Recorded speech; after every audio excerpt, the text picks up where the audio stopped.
Welcome back to the Coming of Cage podcast, your Nicolas Cage movie review podcast. I am one of your hosts, Derek, and your other host, Ryan, is right here with Indeed, in spirit and via Zoom. me in spirit and digital form. That's right. This week, we are talking about the 2009 action mystery sci-fi film, Knowing, which co-stars Chandler Canterbury, Rose Byrne, Lara Robinson, and Ben Mendelson. Apparently, it's Liam Hemsworth's first film. I don't remember seeing him in it, but he's in there Oh, he somewhere. was in there. Yeah, he was in because we were watching it. There was that one scene where my girlfriend was like, "Who is that? He looks familiar." And that was him.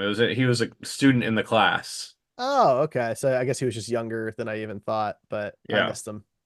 I didn't catch it. No, a student in Nick Cage's class Oh, when at he's MIT. explaining like, yeah, Yeah, gotcha. No, I didn't catch him. So he yeah, slipped he was by. there. But this was his feature film debut.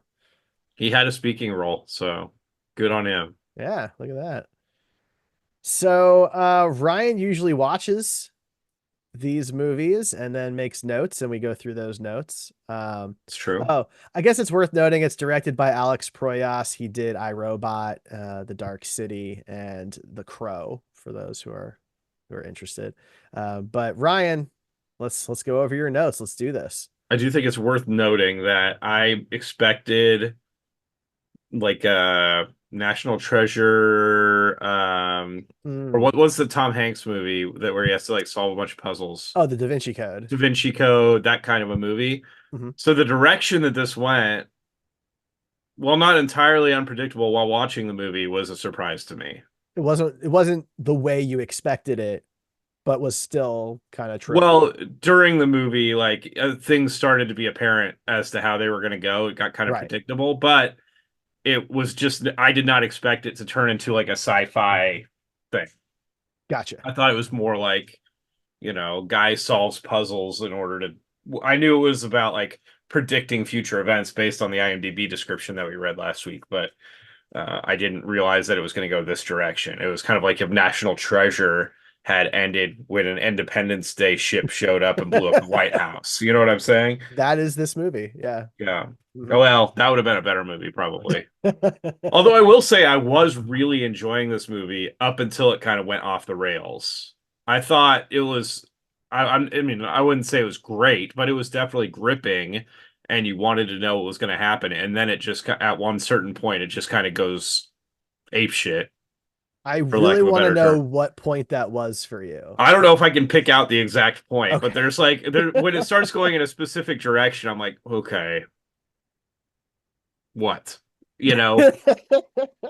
Okay. All right. Okay, All right. so the movie starts out in 1959 Mhm. with this creepy little girl, and they make her extra creepy by making her eyes look sunken in, and like she's the only one in the class that looks super creepy. Oh yeah, she's like the Omen Yeah, she's kid. like a horror movie kid in this class of normal kids in the 50s, Mhm. and nobody thinks that that's out of the ordinary. They're all okay with it, I mean, the teacher seems a little unsettled. I guess. But like she's yeah. Presumably she's had this girl in class for a long time and nobody's like, we should check on this girl, like make sure she's getting her vitamins. She needs You some know what I vitamin. mean? Yeah, Yeah, somebody get her some of the little fruit gummy there you things that you go. give kids in the morning, little Flintstones gummies or whatever. That's funny. So basically the premise of this is set up and that these kids, everybody in this like I don't know, like third grade class or something, is supposed to draw a picture that is going to get put into this time capsule and opened in 50 years time. Mhm. And so instead of drawing a picture, of course, the creepy little girl just writes some sort of sequence of numbers, Frantically. first, front and back, and the teacher pulls it away before she can finish it. Um, and so they go and deposit the time capsule in front of the school, and like I don't, they made it seem like this was like a really quick decision, but yet they had this specifically designed metal capsule and like a specifically designed hole in the ground and like a fully carved plate and stuff ready to go for it. Yeah, I It was a little agree. because the teacher made it sound like, oh, well, yesterday you all put in your ideas and we decided to take Lucinda's idea. And and then now they're doing it today, and the capsule has this like whole metal plate carved out and everything else. It's beautiful. Yeah, it's a very nice time capsule Yeah, setup. Yeah. ornate. And so then while they're putting the time capsule in, the teacher who is creeped out by Lucinda, which is the name of the little creepy girl, notices that she's out there holding a balloon, very Stephen King it-esque. And then she looks over again and the balloon is just floating into the air and the girl Dun has dun disappeared. dun. And so she instantly starts freaking out and looking for the girl. And the girl is she has like this whole police squad out looking for this girl, and ton of people looking for her, and it looks like it's gone into the night. Deep into yeah, it is dark. And this girl is apparently scratching at the back of a door by the gymnasium, and her fingers are all bloody, and she has scribed something into the back of the door, but that's to be revealed later once we've forgotten that it happened. You Um, forgot that it happened? no, I didn't. I Okay. was as soon as I saw that door, I was like, okay, well, that's going to be the crux of the whole ending of the movie, I'm sure. But yeah, apparently in like all these hours that the girl was gone, she only managed to like scratch 5 numbers or something into the back of the door, and then was just like holding her bloody fingers at the door, waiting for somebody to open it. Well, we find out why that's the case later. Yeah, it's just weird. Well, those are the final numbers. There's nothing else to scratch. Well, right, but like you hear her scratching. That's how the teacher finds her. Yeah, I think she's just doing it over and over again. Oh, deeper and deeper. Yeah, she's just like stuck on those numbers, Gotcha. So especially that since we find them 50 years later on the so same door. but they're no not deep at all. It's We literally just covered by a coat of paint, because the door's been refinished over and over again. but somehow you can still see it. Anyway, that's jumping way ahead. But yeah, so then we cut to outer space and the Earth in outer space, Mhm. and slowly zooming in to an area of the world Yep. Yeah, New England, United States. randomly. It's not random, I don't think. I think it's just where the movie takes place. I mean, it is a little random. Okay. Anyway, we get our first wild cage sighting. He's appears to, at this point, the introduction is that he's an alcoholic astronomer, which that he's very alcoholic. In terms of alcoholics, he's pretty close to like leaving Las Vegas level, but he's still extremely competent, which I don't understand how like those two things can go hand in hand. I mean, there's such a thing as a functioning alcoholic. Functioning, I but don't know, not man. an alcoholic that can solve a 50-year puzzle, That's how smart he is. That's why he's teaching at MIT and we're not. I guess. Anyway, yeah, it's nighttime. What? Okay, you're a grill dad. I'm a So, what dad. did you think of his grill setup? I was looking at this. He's got like a spotlight attached to a grill and like a table. Like it's a whole like. I was like, this is an encapsulating setup. I feel like this should be popular, and it's not. I mean, look, a lot of his life there seems very patched together, and we kind of learn why later. But I But mean, that did it's not fine. look patched It together. looked fine. No, it looked like a serious, like somebody I that don't know. eats outside grilling all the time because they have this perfect setup for all their Well, utensils, it does sound like he does eating that every Sunday. once a week. I mean, anyway, that seemed like too elaborate set of a setup for once a week. But then he's showing like Saturn's rings to his son, but his son doesn't give a shit. And his son has now decided he's a vegetarian, Yeah, his even though son's kind they've of a been jerk. grilling Yeah. every Sunday for the kid's whole life or something, presumably. Hmm. Hmm. But the kid is a jerk and also a bad actor. distractingly bad. It's Not just hard in this opening scene, but throughout the whole movie. it's hard to know how much of that's his fault and how much of it was like what he was told to do, Maybe a little both, but you either know? way, it did not end up well. It did not, or good, or it did not end up in a positive place by the That's end of the uh movie. that's Caleb, played by Chandler Canterbury. Yeah, and so alcoholic astronomer Cage is drinking wine while grilling for his son and staring at Saturn's rings. And his son kind of storms off, and we get a scene that's that is to kind of establish that his son is that he's a single dad Yeah, and that his son has a hearing aid, which comes into play kind of later. It doesn't really affect anything, but it does not. um, a lot of things in this movie don't affect anything. Um, so then after he puts his kid to bed, he Uh, goes into this room of his house. What did you think? You know the room I'm talking about where it's like he has like a dresser drawer as a table, and it kind of looks like this whole room is falling apart, a lot of the but house obviously needs work. it's just weird because usually you would think that would be like a character building thing, but the rest of the house seems to be put together to an No, extent. the house is in pretty rough shape. But how is that a character building thing? That like how does it establish his character at all? Because the I fact that think he can't take care of his house doesn't really apply in any way to anything in the movie. I took it kind of as clearly he's not all together, right? If you put that in with the same bucket as like the drinking and the way he has his little presentation when he's talking to his class, like there's stuff going on and he's just not all focused. He's not all there. Like, I mean, he drinks himself into such a stupor that he sleeps till like 3:30 in the afternoon one day and just doesn't pick his kid up. Yeah, that's true. So I think it's just different little He clues to his also mental his state. wife died recently. Well, that's what I think it's about. Like, I don't know that Yeah, we don't know yet that she had died. We just know she's not there. right. I think. And so I think that just plays into like that caused him to like kind of give up. Yeah, this is all just kind of character establishing things happening. Like you're establishing the son and the dad and their relationship. Um, and then we get the Ben Mendelson relationship, which is talking about a woman with PH double D's It's yeah.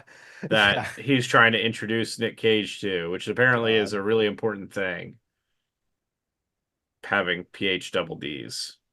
Which I'm not sure if he's saying that she has two PhDs or We if know he's that that's saying not what he's saying. that We know. she has double D breasts Yes, and a I think that's what PhD, or maybe she has double D breasts and two PhDs. I suppose there could be a combination of possibilities here. Yeah. Really, it's left to the imagination. Did you have to But pause and think about that for a according minute? to Ben Mendelsohn, all this woman's knowledge is stored in her double D's, not in her head. That's the implication I got.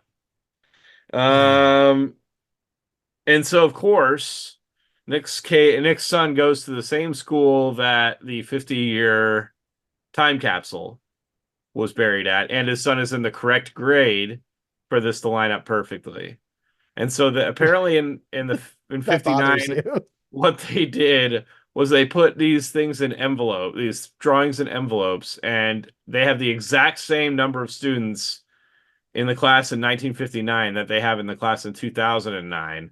And so every student got one letter or one picture, or whatever. And of course, Nick Cage's got the one with all the numbers, Yep. Mhm. and he's disappointed. And then this one kid randomly runs up and he's like, "Oh, you just got a bunch of numbers. I got a picture of a rocket ship," and then runs away, and you never see him again. And you know that kid got paid more because he got a speaking line. So it's like, Well, yeah. okay, what? The other kids aren't important. It's just bullies in movies. I'm just kind of sick of the fact that bullies in movies are just kind of like they're just assholes and then they leave and you just never know why they're an asshole, you know? Some people Give just us that are. story, I Okay. guess. We Um can make the companion movie to Knowing. yeah, just about the bully. Just follows Um him. yeah, so Nick Cage's son accidentally takes this. Well, first, when he opens the envelope and looks at it, he sees in the distance a figure of a person. Mhm. And then he looks down at the paper again and looks back up and it's gone. So they were supposed to turn these pictures or whatever back in, but Nick's son is a rebel without a cause, so he takes it home. And So then Nick, I do have a question for you sure. before we go too fast here. So the figure at this point in the movie, did you have any sense on what that was? Not specifically. I mean, I had theories. Okay. My theory, I think, at this point was that it was like the ghost of the girl or something, Oh, like following this paper. okay. Something along Interesting. those lines. Because you don't really, it's really just a dark figure. So you don't really get any kind of reference as to whether it's male or female or, what specifics. You can't really see hairstyle or facial structure or anything like that. So, Okay. at this point, it could have been anything. It was an amorphous blob in the shape of a human. So Nick sets his coffee down on this piece of paper at some point after he puts his kid to bed, and the ring around that the coffee leaves or wine. It probably wasn't coffee. It was probably alcohol. It was alcohol. It was like I think it was scotch or scotch. something. Yeah, Yeah, because he overflows his scotch. that's right. And then he like carefully takes it to the kitchen and sets it on. There's a whole empty table, Well, and he just happens to set it right on this piece of paper that's because 50 years old. he takes it out of his kid's backpack. It's like you were supposed to bring this to school, bring this back to school, and then doesn't put it back in the backpack and Right. puts it on He the sets it counter. to the side. And when that happened, I was like, well, that was an odd decision. Right, and you had to know that what something's going to happen. Well, I see at that moment I was like, okay, so this is just setting up that he's going to look at it again later. But then, yeah, he left a scotch ring on the paper, and he notices that the date 9/11/2001 is in the scotch ring. Of course, it has to be the first date he recognizes. Right, of 9/11 reference. And then he goes and Googles 9/11 to see how many people died, and then the numbers right after 9/11/01 were 2866 or something like that, which was the number of people that died. Mhm. And so he goes, huh, that's weird. So he stays up all night going through all the patterns on this paper and trying to figure out what they all correlate to disasters that happened at some point. I don't really know the time. It's kind of ambiguous on the time period. What do you mean the Like time period? the time period that these disasters happened. Like I guess it's Over the only in that course, 50 years. yeah, they're all over the course of that 50 years. So there was, I mean, I feel like a lot more disasters happened in 50 years than Well, that's what the was thing, right? mentioned. She doesn't know every disaster that happens. And I would argue that the only reason there's a list at all is just so we have something to watch. We'll get into that. Don't worry. So Because, yeah, like you said, it doesn't mean anything, it doesn't do anything. right. So yeah, so he kind of figures out I think it's 3 dates that are coming up that haven't happened yet, or 2 dates or Yeah, something. it's And three. so he is trying to figure that out. And he talks to Ben Mendelson about it at some point, and Ben's like, "You're crazy," even though he's allegedly a scientist too, and there's a clear pattern established here. He tries to convince him that he's seeing what he wants to see, but at a certain point, you just have to go, no, there's actual data here. Well, because he has Like, this huge board, and he's got everything circled. And yeah, there's some numbers that aren't circled yet, right? But so many are circled and perfectly line up that, yeah, it would be hard if that was real. You'd have to yeah, look at that and be like, well, maybe there's something here. right. I mean, Like there's so much of it lines up that you have to go, okay, this can't be coincidence. it seems Nobody's gonna, unlikely. yeah, the chances of that happening are astronomical. So, anyway, we find out that he looks up Lucinda, and Lucinda is dead. Mhm. But that's as much information as we really get about her at this point. And while he's looking up Lucinda, his kid is outside, like playing in the front yard, and this car pulls up. And of course, because Nick Cage never taught his son about stranger danger, the kid is like, "Hey, let's get some free candy from these He strangers." says he did, right? Because remember, he goes out, he's like, what did I tell you about talking to strangers? Yeah, but the kid apparently doesn't listen. It Well, wasn't it wasn't a they do well-received they do lesson. that sometimes. But they gave this kid a rock. Yeah, very nice little pebble. A nice, well, it's a little bigger than a Well, pebble. it's bigger than a pebble. Yeah. But yeah, it's just like a pure black rock. It's very nice. And then Nick Cage's sister comes over, and we get established a little more about his situation. I think this is when we find out that the wife died. Or Mhm. no, we found out about that earlier because Of we the found out about her fire. death. Yeah, it was one of the dates that, or one of the tragedies that was predicted, Right. which is That's what seems that's kind of makes him weird. freak out about it when he sees Right. the hotel fire. Yeah. And we get one of our cagiest lines during this moment where he's like, "I am the son of a pastor," or whatever, when his daughter, when his sister is Because of course he is. yeah, he's the son of a pastor. And I'm going to be honest with you. So there was a few biblical references early on in this movie, including the fact that he was the son of a pastor. I kind of thought that this was going to be like a Left Behind movie, where at the 100%. end it was going to be like a rapture. Well, okay, I'm not going to get into the spoilers yet, but I thought it was going to be like a literal biblical rapture, and it was going to be like a really heavy-handed Christian message of some Yes, kind at the I end of agree. this. It was not. There were some similarities, but We'll get there. We'll we'll get get there. there. But yeah, I 100% at this point thought it was going to be like very much like Left Behind. Yeah, I was like, I And can't believe he did two of these. right, yeah, and yeah. So my next note just says alcoholic. Yeah, Because this is when he misses his son. He's up all night messing with this paper or whatever, and he drinks himself into a stupor. Literally drinks like a whole bottle. He's drinking whole bottles, which I'm not a drinker, but I can't imagine that your liver would last long drinking whole bottles of alcohol in a single night, especially hard liquor, not like a bunch of cans of beer or something. well, and what's interesting is we see him cook the hot dogs. I don't think we see him eat in this movie. No. But I'm okay. I don't need to see every character eat in every movie. No, it's just he's drinking constantly. Well, that's how his body sustains itself. I guess.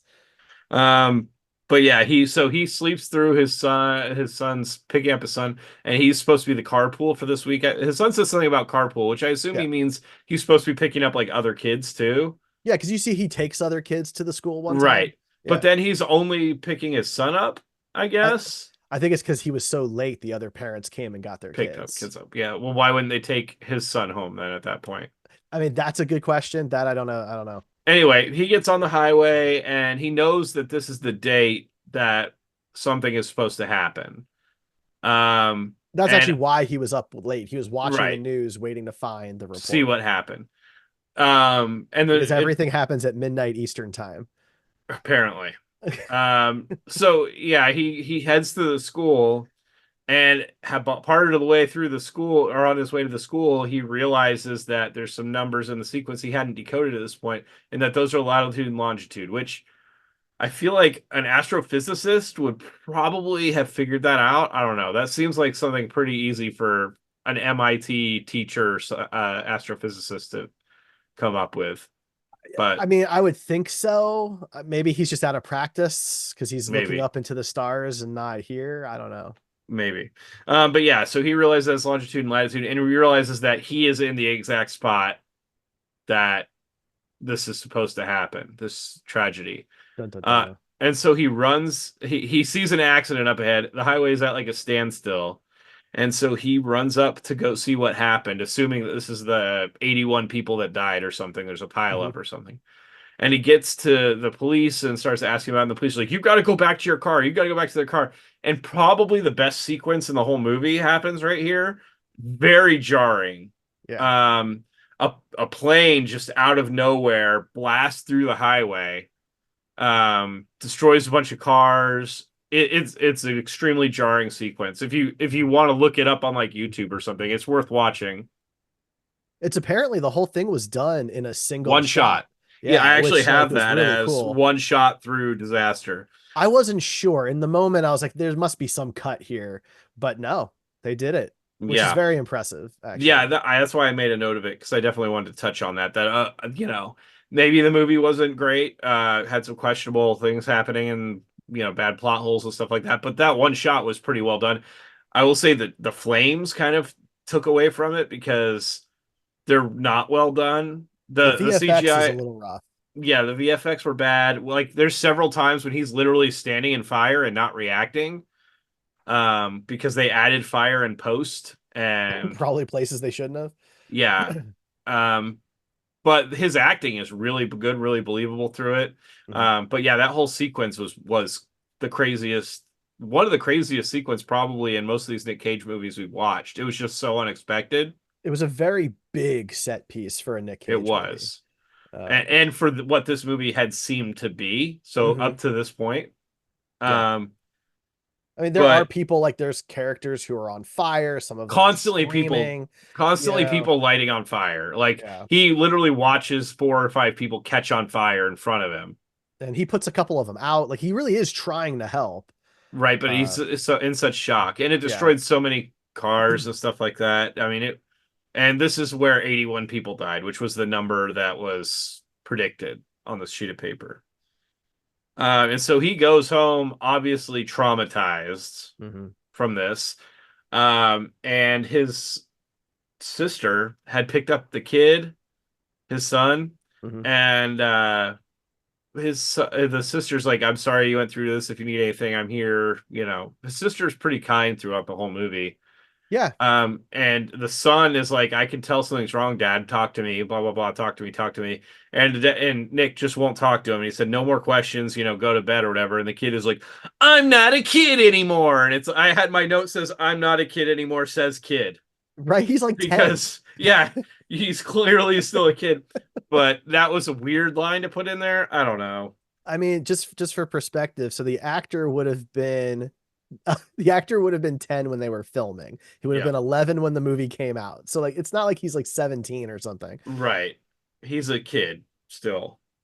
So yeah, at this point it's established that there's 2 disasters left on this Yes. sheet.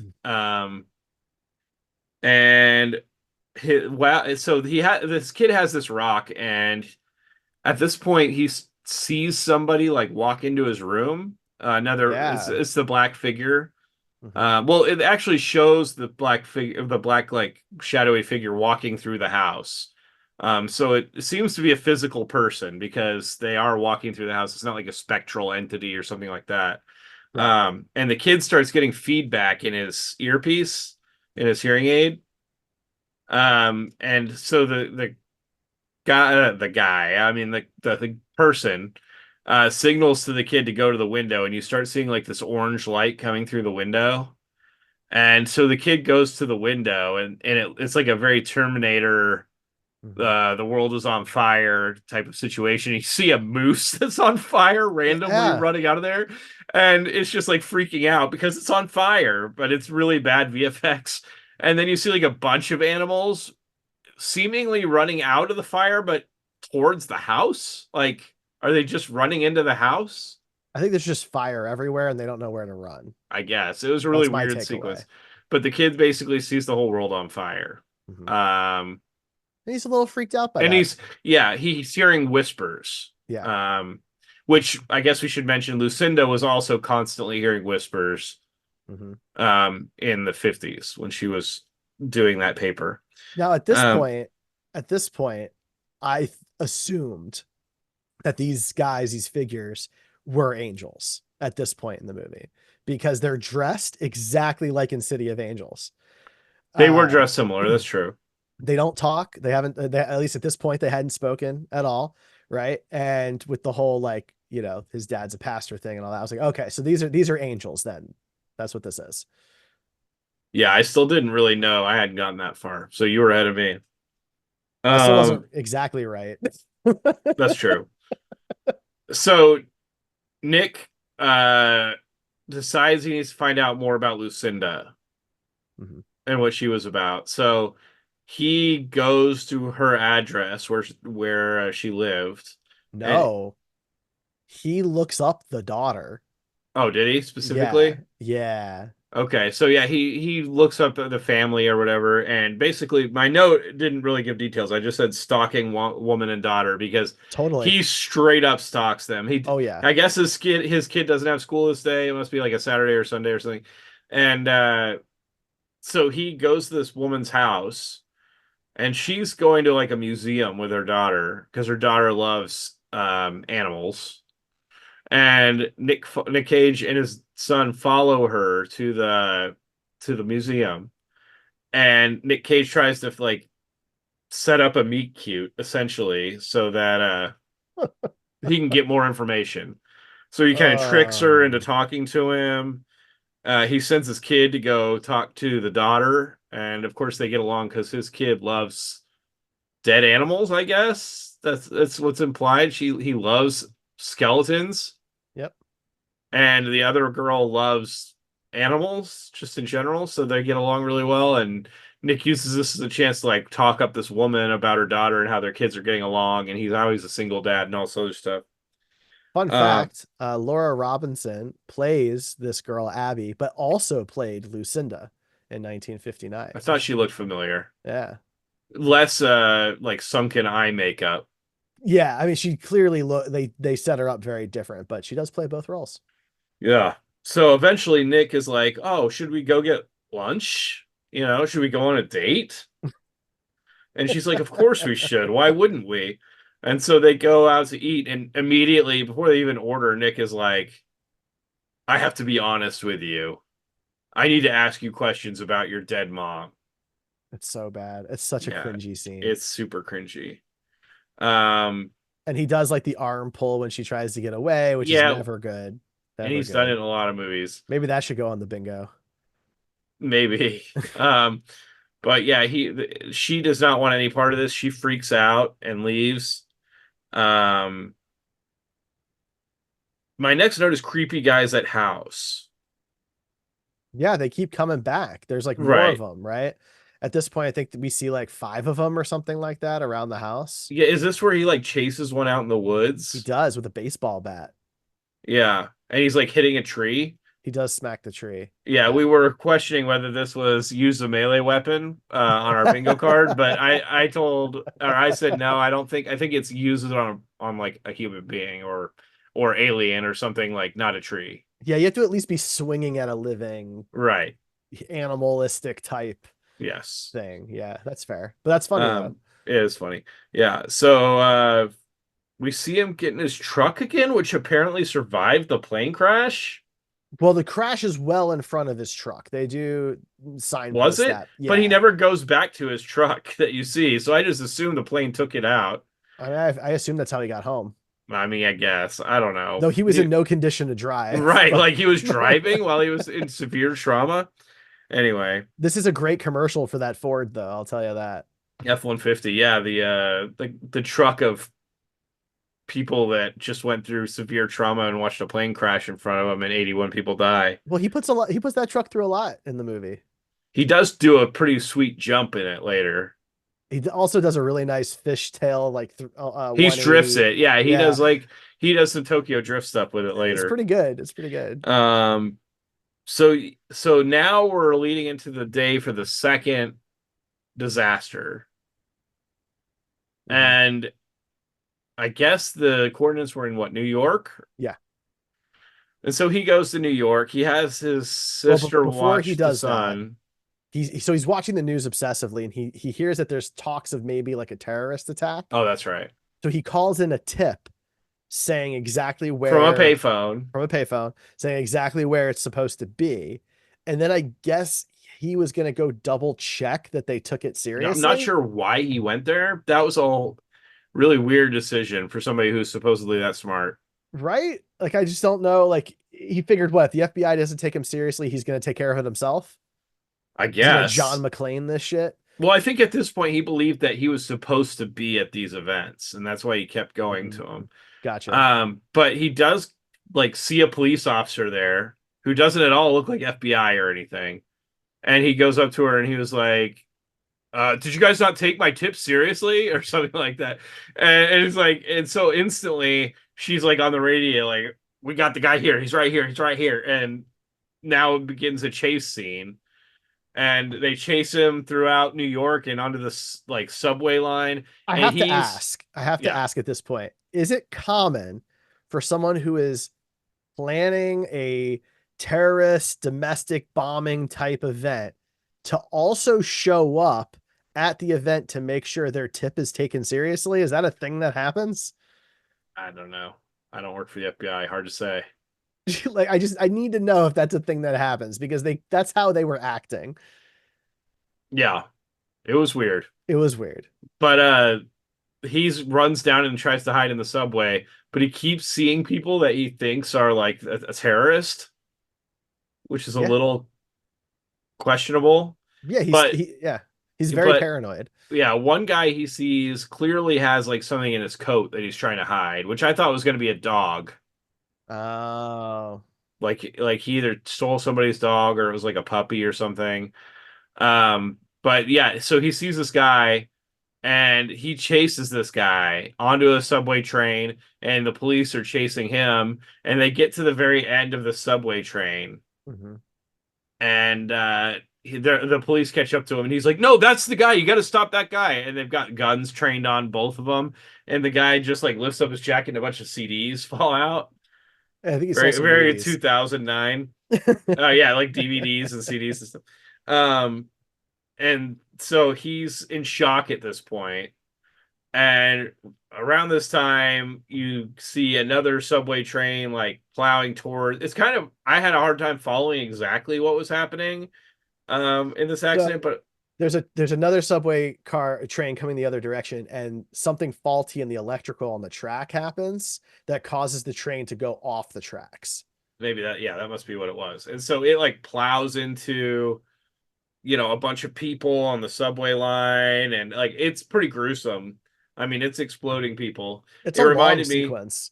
there's a sequence in Invincible where, which is an Amazon show, animated show, where a character gets that's basically a Superman level durable gets held up in front of a subway car, and you just see like people splattering against him while he's held there, and all these people dying as the subway car moves through and just basically gets split in half. And that sequence kind of reminded me of that because it was just Jeez. very gruesome. uh I guess not so much gory. There is some gore, but it's more just like watching people's bodies get tossed around and like squashed and stuff like that. Yeah. Not in a gratuitous violence kind of way, but just kind of in a disturbing way. Well, Uh, again, the VFX budget was pretty tight, I think, on yeah. this.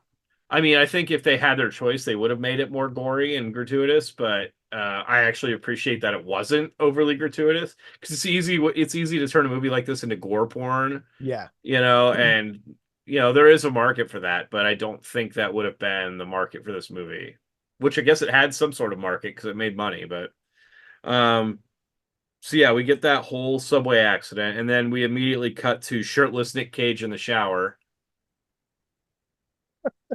which was a pleasant respite amongst this horrible tragedy. Hmm. Um and then the third date we find out is it's October 19th, I think it was. And the woman that he had stalked comes back to talk to him, Diana. Diana, and she finds out, or he finds out, that that date was one that her mother kept repeating, and that was the day she was going to die. And Which is just we a great mother-daughter type conversation. yeah. Good And stuff. we see at the end of the like numerical sequence, but before it got cut off, there's an EE, and but it's backwards. Yeah. And the mom says something like, "My daughter does this all the time. It's backwards letters." And so at this point, we don't know what the EE stands for. But I really tried to figure it out. I did. it's the only letters in this whole sequence. Hmm. So, it kind of stands out. And then there was some questionable driving scenes before this, but then we get some real bad green screen Really driving. bad. Yeah. Yeah, which wasn't on my bingo card, sadly, this time, but um, you know, it is on some of our bingo cards, so that would have been potentially a spot. So we find out that the woman is taking Nick Cage to her mom's house that's been abandoned since her mom passed away and was the place where her body was found. Hmm. And so they are exploring this house. They leave the kids in the car and they go in and start to explore this house. And while they're exploring, Nick finds one of those rocks on the ground, a black rock like his son was given. And then he sees some more of these black rocks, and they lead like under the bed essentially. And so he lifts up the bed and sees everyone else, like the words everyone else, scribbled all over the bottom of the bed, like carved into it. And he determines that that's what the EE stood for, was everyone Right. else. So the presumption is that everyone else is going to die. This is going to be a world-ending catastrophe. Yeah, and in that house as well, though. But I think before this part, though, there's that room with all of like the newspapers and everything up, and this is where the movie steers a little bit more towards the religious aspect of it, The where we, biblical, yeah. yeah, which comes back later and all that jazz. But clearly there was some connection there. Yeah, there's like a picture of some angels or heaven or something, and the woman says that her mom used to stare at it for hours. Hmm. But yeah, so while Nick Cage is flipping up this bed and seeing everything else, the kids are out in the car alone in the dark, and they start hearing these whispers. And the one kid has this earpiece that's having static feedback or whatever, and all these whispers are like, "Come with us, come with us, come with us," and it's a bunch of these people. This is our best look at them yet at this point. Walking up to the car and like looking in the windows and trying to get in the windows to see the kids. They're not like actively trying to break into the car. They're trying to get the kids to come with them. Right. And at some point, the girl is like, "Oh, let's go with them," and the boy is like, "Fuck no!" and he hits the horn. And so Nick runs out and he has a gun that he had taken out earlier in this film, and he chases one of them out in the woods. And he points the gun at him and asks like who they are or what they're doing or something like that. And the thing turns around and opens its mouth, and this like blinding light comes out and kind of blinds Nick Cage. And when he can finally see again, the thing's gone. And that kind of, Uh, continues to double down on the whole these are angels aspect. right. So I was So pretty confident at that point. fair enough. Yeah. So then they go back to Nick Cage's house where these things have already been a bunch of times for some reason. And the woman is sleeping with her daughter, and then Nick Cage is spooning his kid. No, he was laying on his back. No, he wasn't. Yes, he was. The kid was, or Nick Cage Nick was. Cage was. No, he was absolutely was He not. absolutely Because was. me and my girlfriend were like, "Why is he spooning his kid?" He was not. I come on, man. No, because he was laying on his back when he was talking to him, but then he rolls over and like holds his kid like a spoon. Oh, at the end, he like hugs him. Like, well, like he's holding on to him when they go to sleep, like that. He is. Okay. I just took it as he was hugging his kid, and that was Okay. it. It was just uncomfortable Okay. for me. I'm not a father. At best, I'm a non-uncle to a couple of fun kids, but I would not be spooning any of them like that because it was No, weird I no, that is odd. I just took it as a hug and assumed they didn't sleep like that.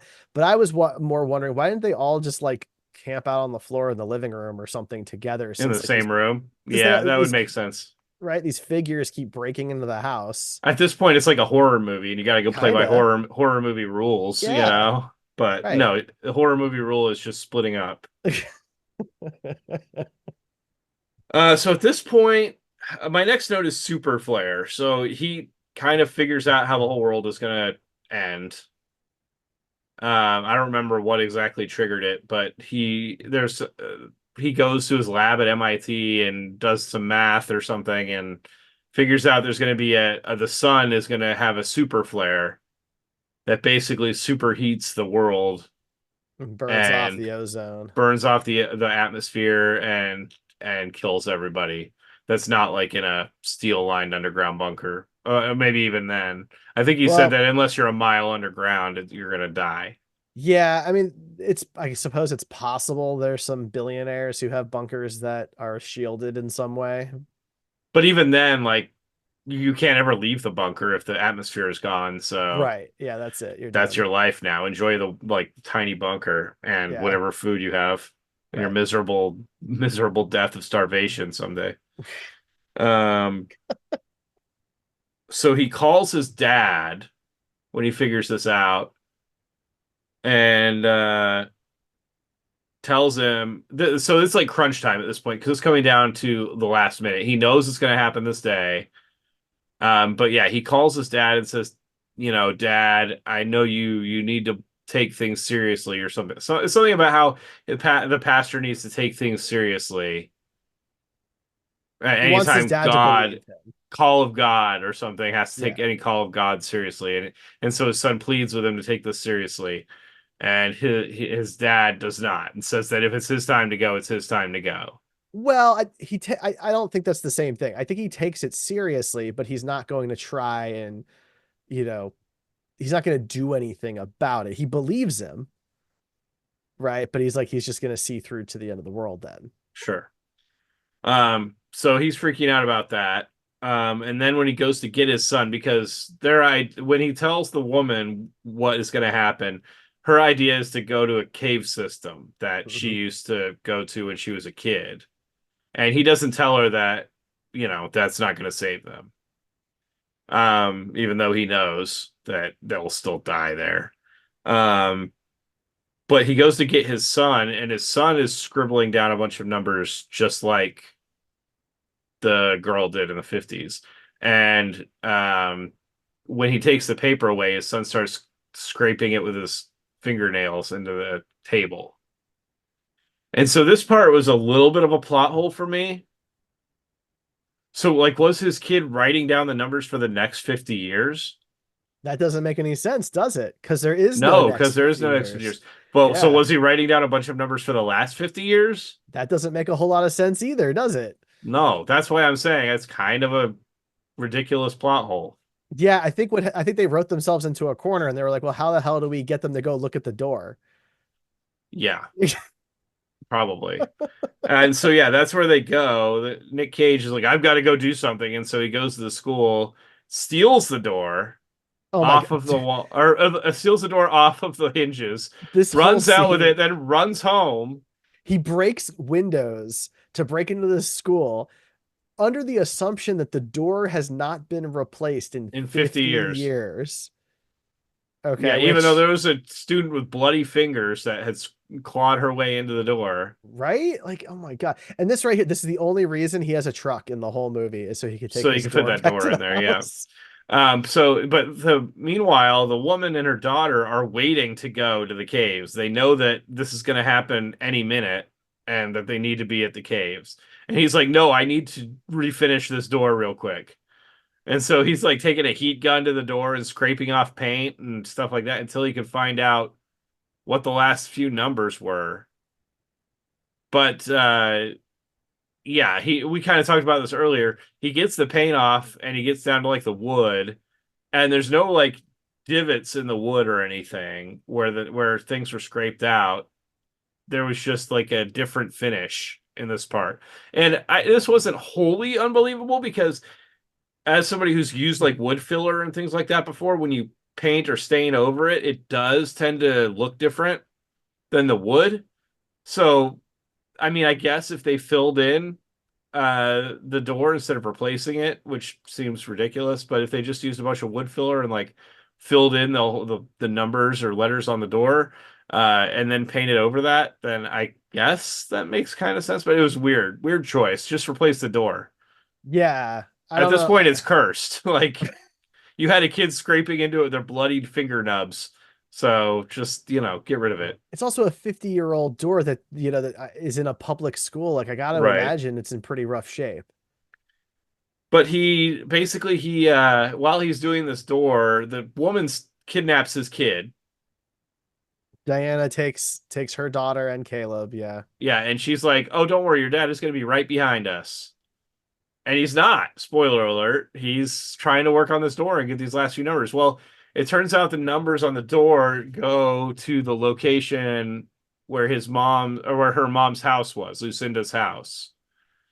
And so she goes to a gas station where his son tries to call him From a and payphone. Yeah. on a payphone, and she's trying to, I don't even remember what she was trying to do, get some supplies or something.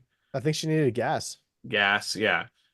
So she goes inside, and while she's inside, after the son calls the dad, and he says, "Oh, I don't know where we're at," and the woman comes out and sees him on the phone, and so she talks to John Kessler, which is Nick Cage's character, and tells him, "Yeah, we're at this stat gas station." And so he's like, "All right, I'll be there in a minute. I'm on my way." And while she's on the phone with him, the creepy people steal the car that the kids were in. And she sees this and screams about the kids being taken and steals a Jeep Yeah. to chase them down in. A lot of screaming, but she just takes off. Right. So, Um, yeah, so at this point, okay, so earlier to make this next note make sense, I have to go back just a little bit, but they while he's talking on the phone with his dad, mhm. the phone lines like die. Yeah. And cell phones don't seem to be working. Hmm. But that payphone was working, but then it cuts out too when the kids get stolen. Yeah. And so my thought here was, wow, I'm glad car electrical systems are not impacted by solar flares. Spoiler alert, they would be.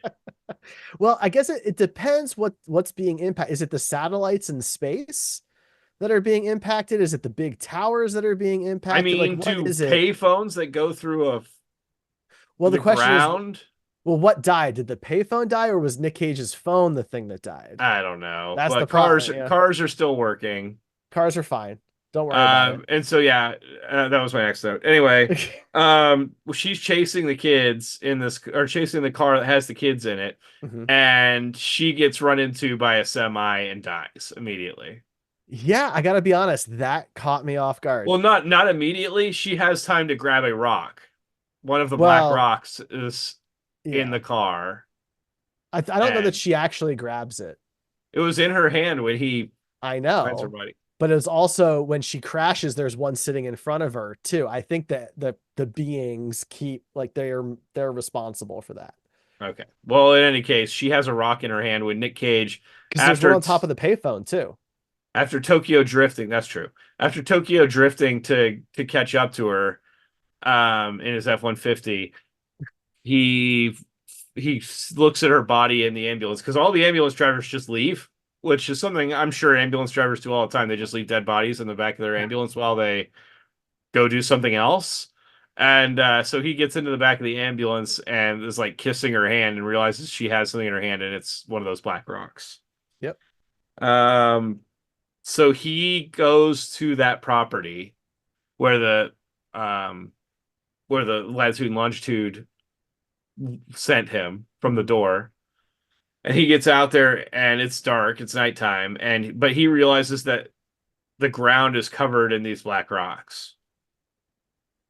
Like everywhere. It's like a sea of these black rocks that Mhm. somehow nobody noticed before. Um, Well, it's okay. So it's not at the rocks aren't doing that at the house. He sees tracks going off into the field and but follows not far those. away. Not far away. No. I mean, I feel like at some point somebody would have noticed all these rocks. Anyway, Well, it's private property. Nick I certainly wouldn't have guess. known about it. Yeah, that's true. So at this point sees a light and he gets out there and he sees the kids holding white rabbits. Yeah. And like his son walks up to him and is basically uh telling him that these people want him to go with them. And they want all of them to go with them, is what the kid says. But then they call them the whisper people, and these whisper people are whispering to him that Nick Cage is not invited. They only want the kids. And so the Nick Cage has to convince his son to go with them, because he realizes what's happening. And yeah, there's a spaceship, and these people, these things are aliens, it's revealed, that have angel wings. Right. That's the thing. So, okay. All right. So, up until this point, right, I just assumed they were angels. All Yeah. right. This is a religious movie. It's Left Behind, but with a different take. Right. And then these guys transform, right, into these beings. You can see their brains. Right. So, I'm like, oh. And then the ship is clearly like a spaceship. So, I'm like, okay, so they're aliens. All right, fine. It's aliens. Maybe they made our planet. Maybe that's the take that we're going with here, right? They created us, but they're not the biblical God. And then as they fly up, they've got like, John Travolta, Michael Angel wings. Right.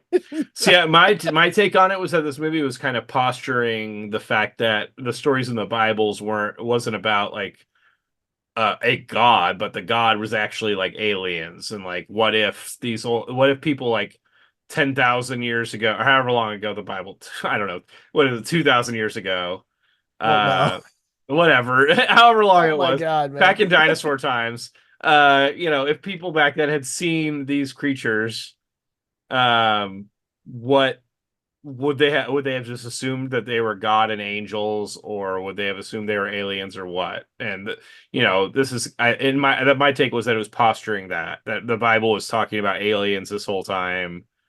I thought they were hedging, and they were like, we're gonna do both religion and sci-fi. We'll make everybody happy. Maybe. Um, Because but then they yeah, come out into space, and there's a bunch of ships, right? Come launching from all over the yeah. So the planet, world starts basically burning. Like you see, kind of like the world heating up, and all these ships leaving the planet. and they all warp away. Yeah, and Nick Cage goes back to his family, and he's like crying with his dad, and they're all together with the sister and the mom. And yeah, so my next note is Nick dies at the end. Yep, Um, and then we get a scene that I feel like just shouldn't have been there. It kind of ruined the ending for me. really. Okay. Yeah, I think if they left it more open ended, it would have been more thought provoking. But Mm, instead, we get a scene, really terrible VFX scene of these kids like running on this alien planet, hmm with their rabbits and like white robes, or like not really white robes, but like kind of Linen, like linen clothing. linens, yeah, Yeah. running towards what looks like maybe Yggdrasil, the tree of life from Norse mythology. I don't know. I, um I mean, yes, that's exactly like, but it's supposed to be right. Eden. It's still the right, tree of life, it's but it's the implying this is like Adam and Eve, I guess, yes. which is again biblical, kind of restart. But apparently they're restarting humanity on an alien planet now With like 10-year-olds. with 10-year-olds and rabbits only. Or maybe each of the ships they gave kids different animals. Well, that's the thing. So It's like Noah's Ark kind of situation. yes, because if you roll back a little bit to when Nick's trying to get back home, apparently I didn't look super closely, but there's no children apparently in any of those scenes. And then you see all the other ships. So theoretically, they took a bunch of kids. Now, every kid, that's unclear. There's billions of Right, but kids. I'm talking about the Right? animals. Well, so I think each kid got an animal. So I feel really bad for the kids that got like great white sharks Well, I mean that's the thing, right? or Did they like ostriches, did they with get like their every kids. animal? I don't know, right? Is there a I don't kid know. who's got like an elephant? Yeah, is there a kid that's just like got dogs, which that's kind of cool, That's cool. you know? That seems much more useful, Yeah, given that there's nobody there to guide this generation to not starve to death. right. And how to mate with each other successfully.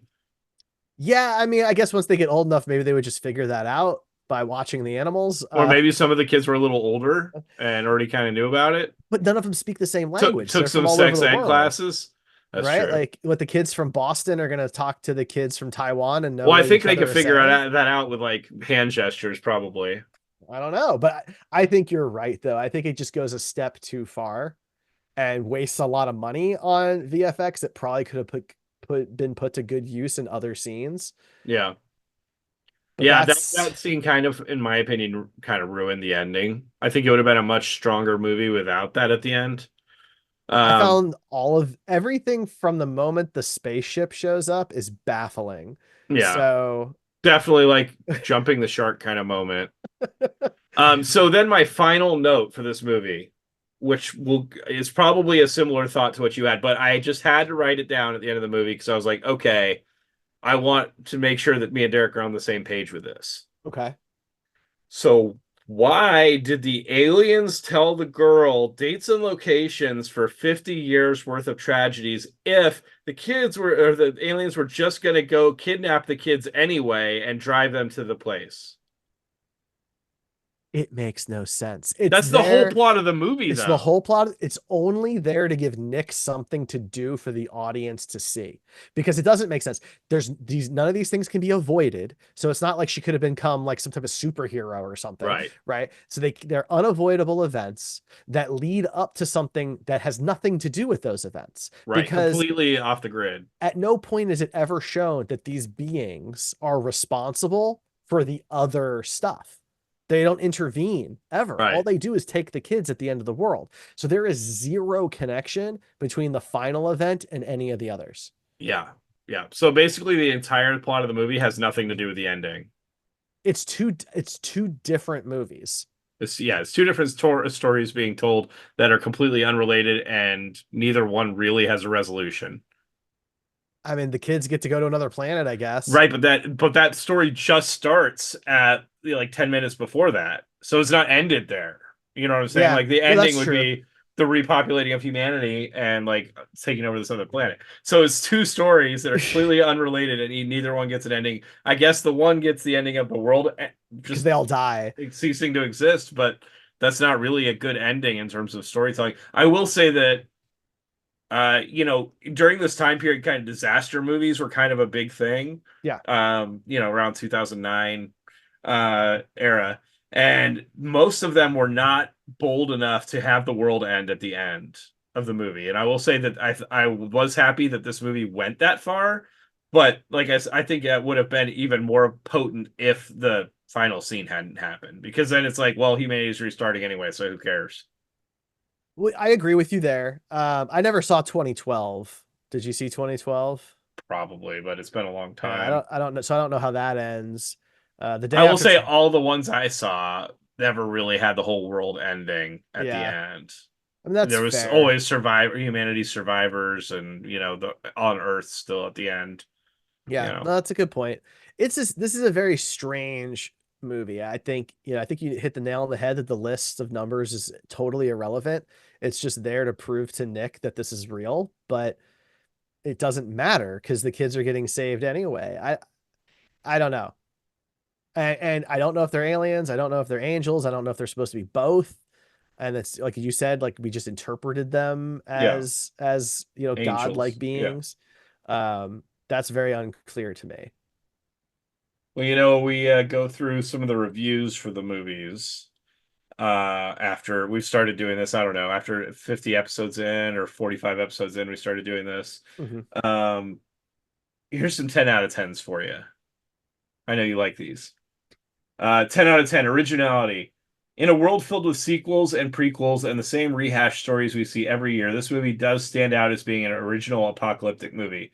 The ending will throw some people off, and that's what's great about it. I do appreciate that take. It is at least doing its own thing. That's true. Oh, here you go. This is a good one for our podcast. Don't let Nick Cage scare you. Alex Proyas is a genius, and this is his best work yet. Don't What? let Nicolas Cage's name on the marquee scare you away.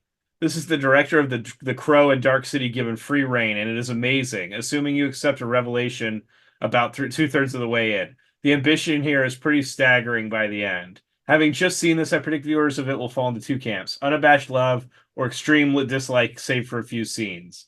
How you accept the final third will determine which camp you're placed in. I was confused by Ebert giving it 4 stars, which is actually true, by the way. Ebert loved this movie. And hearing others whose opinion I also often disagree with eviscerate it, but after seeing it, it makes total sense. I fall into the unabashed love category and absolutely did not expect going in. I think Cage actually gives a good performance. Why is that a surprise?